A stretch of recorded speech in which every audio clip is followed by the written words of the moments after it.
Bismillahirrahmanirrahim. Assalamualaikum warahmatullahi wabarakatuh.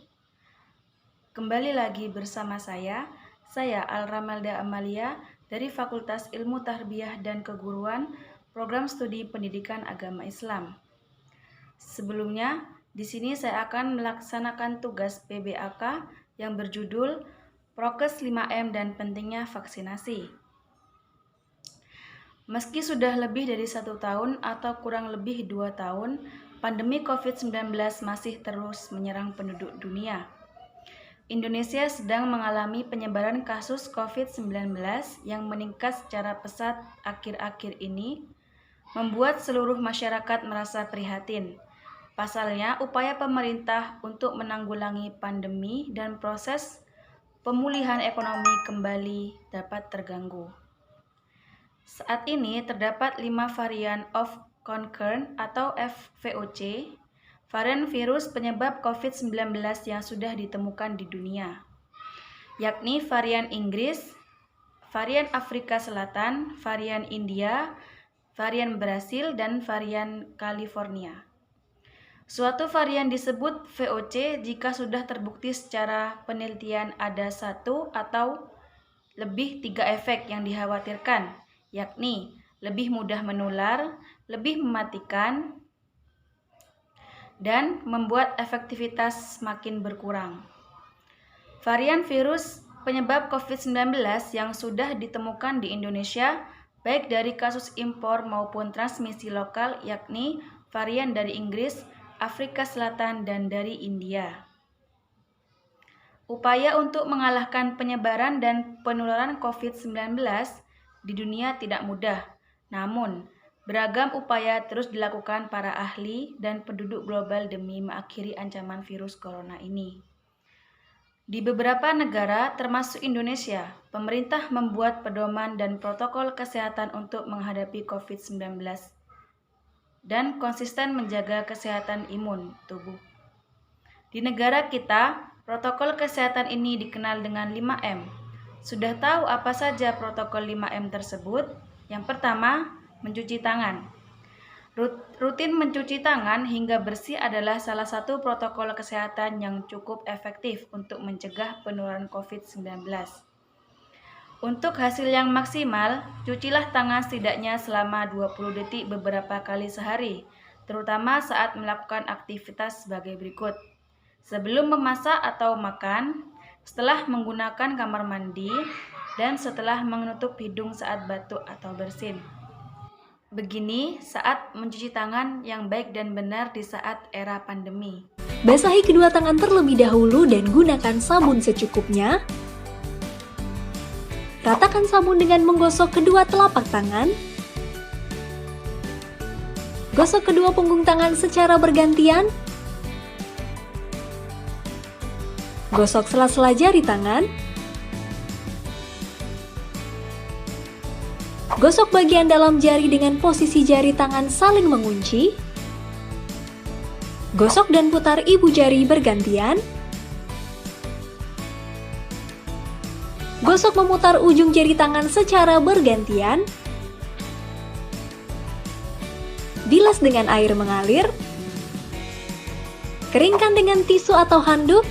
Kemudian, matikan keran dengan tisu atau handuk yang sudah digunakan. Lakukan langkah-langkah mencuci tangan selama 40-60 detik jika menggunakan air, dan 20 hingga 30 detik jika menggunakan hand sanitizer. Untuk membunuh virus dan kuman-kuman lainnya, gunakan sabun dan air atau pembersih tangan dengan alkohol setidaknya dengan kadar 60%. Yang kedua, memakai masker. Pada awal pandemi COVID-19 tahun lalu, Organisasi Kesehatan Dunia atau yang disebut WHO mengatakan bahwa penggunaan masker hanya direkomendasikan untuk orang sakit, bukannya orang sehat. Namun, virus corona jenis SARS-CoV-2 benar-benar baru, sehingga protokol kesehatan bisa berubah-ubah seiring bergulingnya waktu. Beberapa waktu selang kebijakan WHO di atas, WHO akhirnya mengeluarkan imbauan agar semua orang, baik yang sehat atau yang sakit, agar selalu menggunakan masker ketika beraktivitas di luar rumah. Protokol kesehatan virus corona terkait masker pun semakin digalakkan di beberapa negara. Di Amerika Serikat,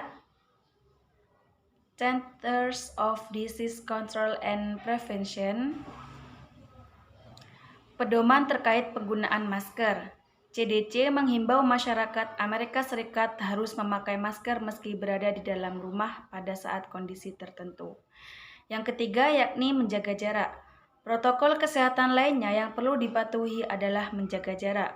Protokol kesehatan ini dimuat dalam Keputusan Menteri Kesehatan Republik Indonesia dalam Protokol Kesehatan bagi Masyarakat di Tempat dan Fasilitas Umum dalam rangka pencegahan dan pengendalian COVID-19. Di sana disebutkan menjaga jarak minimal 1 meter dengan orang lain untuk menghindari terkena virus COVID-19 dari orang yang bicara, batuk, atau bersin, serta menghindari kerumunan, keramaian, dan berdesakan. Bila tidak memungkinkan melakukan jaga jarak, maka dapat dilakukan berbagai rekayasa administrasi dan teknis lainnya.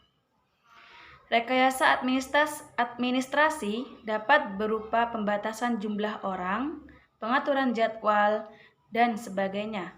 Sedangkan rekayasa teknis antara lain dapat berupa perbuatan partisi, pengaturan jalur masuk dan keluar, dan lain sebagainya.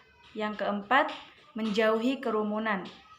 Selain 3 hal di atas, menjauhi kerumunan merupakan protokol kesehatan yang juga harus diterapkan di masyarakat setiap hari. Menurut Kementerian Kesehatan Republik Indonesia atau Kemenkes, masyarakat diminta untuk menjauhi kerumunan saat berada di luar rumah. Ingat, semakin banyak dan sering kamu bertemu orang, maka kemungkinan terinfeksi virus corona pun semakin tinggi. Oleh sebab itu, hindari tempat keramaian terutama bila sedang sakit atau berusia di atas 60 tahun atau lansia. Menurut riset, lansia dan pengidap penyakit kronis memiliki risiko yang lebih tinggi tentang virus corona. Yang kelima, mengurangi mobilitas.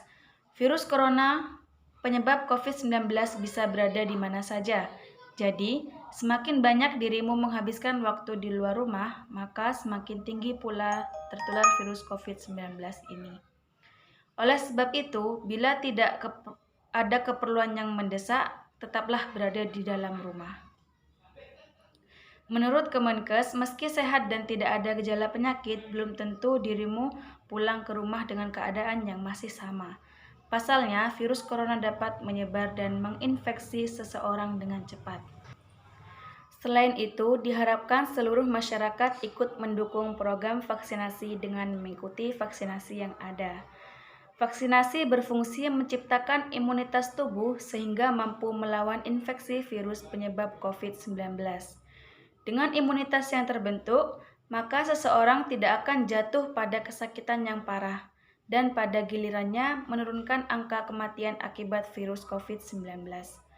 Vaksinasi bertujuan untuk memberikan kekebalan spesifik terhadap suatu penyakit tertentu, sehingga jika suatu saat terpapar penyakit tersebut, maka hanya akan mengalami gejala yang ringan. Sebaliknya, apabila tidak melakukan vaksinasi, maka tidak akan memiliki kekebalan tubuh yang kuat. Apabila cakupan vaksinasi tinggi dan merata, maka akan terbentuk suatu kekebalan kelompok atau herd immunity. Selain itu, vaksinasi COVID-19 juga dapat menjaga produktivitas dan mengurangi dampak sosial serta ekonomi. Vaksinasi COVID-19 dilakukan setelah kepastian keamanan dan keampuhannya ada. Kelompok prioritas penerima vaksin COVID-19 saat ini adalah tenaga kesehatan nakes yang memiliki resiko tinggi terpapar COVID-19, lansia di atas 50 tahun, dan orang pekerjaan yang memiliki resiko tinggi tertular. Kemudian, vaksinasi akan dilanjutkan ke kelompok penerima lainnya, mulai dari masyarakat usia 18 tahun ke atas. Saat ini, penyintas COVID-19 harus segera mendapatkan vaksin dengan rentang waktu 3 bulan sudah dinyatakan bebas COVID-19. Hal tersebut dilakukan untuk mencegah terinfeksi COVID-19 untuk kedua kalinya, tetapi dengan varian yang berbeda. Vaksin COVID-19 memang dapat membawa banyak manfaat dengan melindungi kita dari infeksi virus corona. Namun, perlu diketahui bahwa vaksin ini tidak diberikan kepada orang yang sedang sakit atau sudah terinfeksi virus corona. Jadi, pastikan untuk selalu mempertahankan daya tahan tubuh kita, baik sembari menunggu giliran untuk diberikan vaksin maupun setelahnya. Hal ini karena dengan imunitas tubuh yang kuat, kita tidak akan mudah sakit sehingga kebugaran tubuh tetap terjaga. Beberapa cara untuk meningkatkan daya tahan tubuh adalah dengan mengkonsumsi makanan yang bergizi, rutin berolahraga, mengelola stres dengan baik, serta beristirahat yang cukup. Di samping menjaga daya tahan tubuh, kita perlu tetap menerapkan protokol kesehatan, baik selama menunggu giliran untuk divaksin maupun setelah mendapatkan vaksin. Sebisa mungkin juga hindari bepergian keluar rumah jika tidak terlalu penting dan juga tidak ada keperluan yang begitu mendesak, atau berkumpul dengan banyak orang. Vaksin COVID-19 diharapkan bisa menjadi solusi untuk menyudahi pandemi yang telah memakan banyak korban jiwa, serta melumpuhkan aktivitas masyarakat. Dan partisipasi kita dalam program vaksinasi ini akan sangat membantu pemulihan kondisi negara kita, khususnya negara Indonesia. Sekian materi yang dapat saya sampaikan, kurang lebihnya mohon maaf. Wassalamualaikum warahmatullahi wabarakatuh.